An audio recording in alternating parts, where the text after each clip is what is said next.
Garside, a lorry driver by trade, said he heard a bang whilst driving, but didn't know it was a gunshot. The gang had neglected to cover their tracks. They had planned the murder with precision, but made obvious mistakes. It was almost as if they wanted to be seen.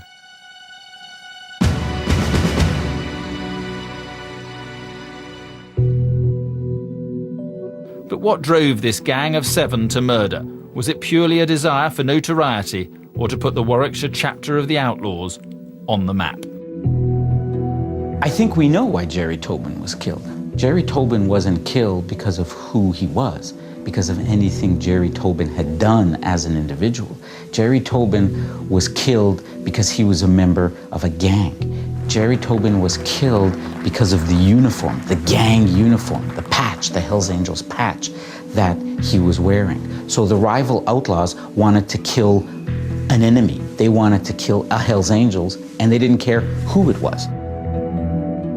Well, next this evening, chilling new images have been shown to a jury in the murder trial of Hells Angel Gerry Tobin. Birmingham Crown Court was told that the biker... 7 members of the Outlaws' South Warwickshire chapter jointly plotted to execute a Hells Angel, most probably because the Hells Angels run an annual biker event, the Bulldog Bash, in Warwickshire, territory the Outlaws consider their own. 6 men, including 4 from Coventry and 1 from Nuneaton, deny murder. A 7th has pleaded guilty. On the 20th of November 2008, the jury came into court to deliver their verdicts. Had the prosecution done enough to convince them that all 7 members of the Outlaws were guilty of murder? It was a very interesting experience, really, because the jury deliberated for quite some time, and they came back with verdicts, almost one a day. In every case, they came back with a guilty verdict. 7 gang members found guilty of shooting biker Gerry Tobin have been jailed for life at Birmingham Crown Court. All 7 defendants were found guilty and sentenced on the 28th of November 2008 to life imprisonment for their part in the cold-blooded murder of Gerry Tobin. Malcolm Bull and Ian Cameron received 25 years. Carl Garside got 26 years. His brother Dane Garside, 27 years. Simon Turner and Dean Taylor will serve 30 years. And Sean Crichton was handed a 28 years minimum term sentence. Sean Crichton. After he'd been given his sentence, the judge ordered that he be taken down to the prison cells. As he was being led away, he broke free from the prison guards and he went up to Malcolm Bull and he looked into his face. He swore at him and he said, "I'll see you again." Malcolm Bull had broken the rule of silence by speaking to the police during the interrogations.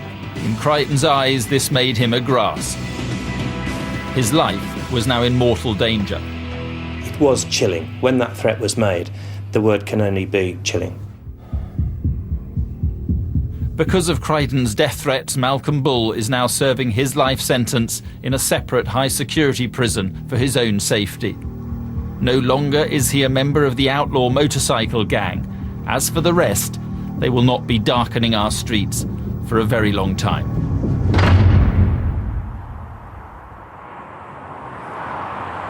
The police fear that the murder of a Hells Angel would cause an escalation in violence between biker organisations has mercifully not materialised.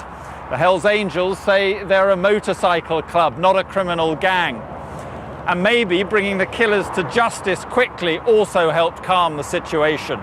But ultimately, the murder of Gerry Tobin caused enormous loss to his family and friends. And for what? A patch on his clothing. I'm sure that anybody in the HA would absolutely have to tell you the truth in the gentleman and the gentle spirit that Gerard Michael walked among them.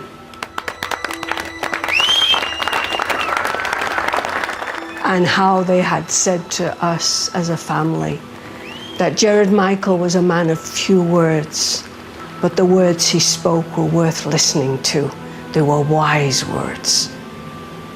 So they're proud brothers, if you will, in the brotherhood, of the motorcycle club to have such a one that they had in our Gerard.